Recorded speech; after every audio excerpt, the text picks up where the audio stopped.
ছাত্রদল, যুবদল ও স্বেচ্ছাসেবক দলের তারুণ্যের সমাবেশে যোগ দিতে নয়াপল্টনে ঢল নেমেছে নেতাকর্মীদের। বিকেল ৩টায় শুরু হবে সমাবেশের মূল আনুষ্ঠানিকতা। সমাবেশে অংশ নিতে বুধবার সকাল থেকে নয়াপল্টনে জড়ো হতে শুরু করেন দলটির নেতাকর্মী সহ সমর্থকরা। সমাবেশে ঢাকা, সিলেট, ফরিদপুর ও ময়মনসিংহ থেকে ১৫ লাখ তরুণ তরুণীর জমায়েত হবে বলে আশা করা হচ্ছে। সমাবেশে প্রধান অতিথি হিসেবে ভার্চুয়ালি যুক্ত হবেন বিএনপির ভারপ্রাপ্ত চেয়ারম্যান তারেক রহমান। তিনি তরুণ প্রজন্মের উদ্দেশ্যে দলের রাষ্ট্রচিন্তা, রাজনৈতিক রূপরেখা ও ভবিষ্যৎ কৌশল তুলে ধরবেন বলে জানা গেছে। সমাবেশে অংশ নেবেন বিএনপির স্থায়ী কমিটির সদস্য খন্দকার মোশাররফ হোসেন, ডক্টর আব্দুল মঈন খান, আমির খসরু মাহমুদ চৌধুরী এবং সালাউদ্দিন আহমেদ।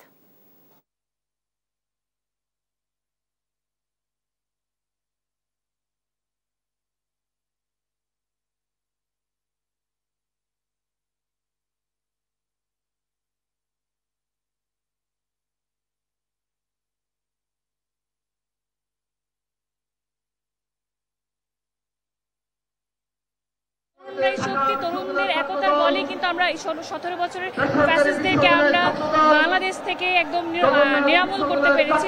গণতন্ত্র বাংলাদেশে ফিরে আসুক এবং একটি নির্বাচিত সরকারের মাধ্যমে নতুন বাংলাদেশ, বাংলাদেশের মানুষের স্বপ্নের বাংলাদেশ প্রতিষ্ঠা হোক। বাংলাদেশের উপর চেপে বসা একটি ফ্যাসিস্ট শাসক গোষ্ঠীর পতন নিশ্চিত হওয়ার পরে এদেশের তরুণেরা আশায় বুক বেঁধেছে, তারা তাদের বৈধ প্রতিনিধি নির্বাচিত করতে পারবে।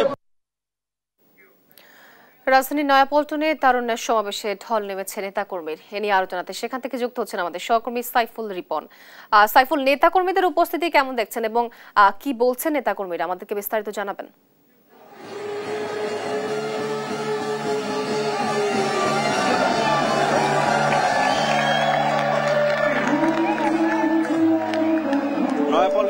নয়াপল্টনে দলের কেন্দ্রীয় কার্যালয়ের সামনে ইতিমধ্যে কিন্তু আজকের এই সমাবেশের আনুষ্ঠানিকতা শুরু হয়েছে এবং আনুষ্ঠানিকতার প্রথম যে পর্ব সাংস্কৃতিক পরিবেশনা, সেই পরিবেশনা কিন্তু এখন অনুষ্ঠিত হচ্ছে। কিছুক্ষণ আগে জাতীয় সঙ্গীত এবং দলীয় সঙ্গীতের মাধ্যমে আজকের এই সমাবেশের প্রথম পর্বের যে আনুষ্ঠানিকতা, সেই আনুষ্ঠানিকতা শুরু হয়েছে এবং এই সমাবেশকে কেন্দ্র করে ইতিমধ্যেই কিন্তু নয়াপল্টন এলাকা ছাড়িয়ে আশেপাশের পুরো এলাকা কিন্তু নেতাকর্মীদের স্লোগানে হয়েছে এবং আমরা এখানে এসে দেখেছি যে নির্ধারিত সময় বেলা 2টায় থাকলেও কিন্তু সকাল থেকেই বিপুল সংখ্যক নেতাকর্মী এই সমাবেশকে কেন্দ্র করে এই নয়াপল্টন এবং আশেপাশের এলাকায় জড়ো হয়েছে এবং আজকের যে চতুর্থ সমাবেশ তারুণ্যের রাজনৈতিক অধিকার প্রতিষ্ঠার লক্ষ্যে, এই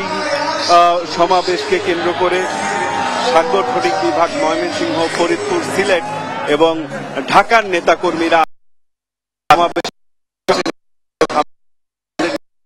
কাছ থেকে পেরেছি প্রায় 15 লাখ নেতাকর্মীর এই সমাবেশকে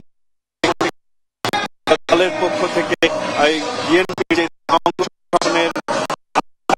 সমাবেশ জাতীয়তাবাদী ছাত্র স্বেচ্ছাসেবক দল এবং যুব দল করা হয়েছিল এবং বিপুল সংখ্যক নেতাকর্মী কিন্তু ইতিমধ্যেই এই সমাবেশ স্থলে এসে হাজির হয়েছেন এবং তারা যেটি বলছেন যে তাদের যেই রাজনৈতিক অধিকার, দীর্ঘদিন ভোটাধিকার বঞ্চিত থেকে যে ভোটের অধিকার আদায়ের জন্য তারা আন্দোলন করছেন, সেই দাবি আদায় হওয়া পর্যন্ত কিন্তু তারা এই রাজপথের আন্দোলন সংগ্রাম চালিয়ে যাবেন এমনটি প্রত্যয়ের কথা যেমন তারা পাশাপাশি তারা যে বলছেন যে কেন্দ্র থেকে এই ভোটের অধিকার যে কোনো কর্মসূচি দিলেন তারা সফল করার প্রত্যয়। এখানকার বিএনপি নেতাকর্মীদের সাথে কথা বলে যতটুকু জানতে পেরেছি, বলছেন এই কর্মসূচিগুলোর মধ্য দিয়ে যে কোনো উপায়ে তরুণদের যেই ভোটের অধিকার, সেই ভোটের অধিকার প্রতিষ্ঠা করতে এবং আমরা দু একজন যারা নেতা রয়েছেন এই মুহূর্তে উপস্থিত রয়েছেন তাদের সাথে কথা বলে জানার চেষ্টা করব কর্মসূচির মধ্য দিয়ে তরুণদের স্বতঃস্ফূর্ত অংশগ্রহণ কেমন দেখছেন, সামনের প্রত্যাশা কি থাকবে। ইতিমধ্যে আজকে যে যে রাজনৈতিক সমাবেশ তারুণ্যের সেই সমাবেশে ইতিমধ্যে এই পল্টন মহাসমুদ্রে পরিণত হয়েছে। প্রায় 5 কিলোমিটার এলাকায় আজকের এই সমাবেশ থেকে একটি সাম্য, মানবিক মর্যাদা, বৈষম্যহীন এবং সামাজিক ন্যায় বিচারের লক্ষ্যে যে ভোটের সংকল্প জনগণের মধ্যে রয়েছে, সেই ভোটের গণতন্ত্র এবং মৌলিক অধিকার ফিরিয়ে নিয়ে আসা। ধন্যবাদ আপনাকে।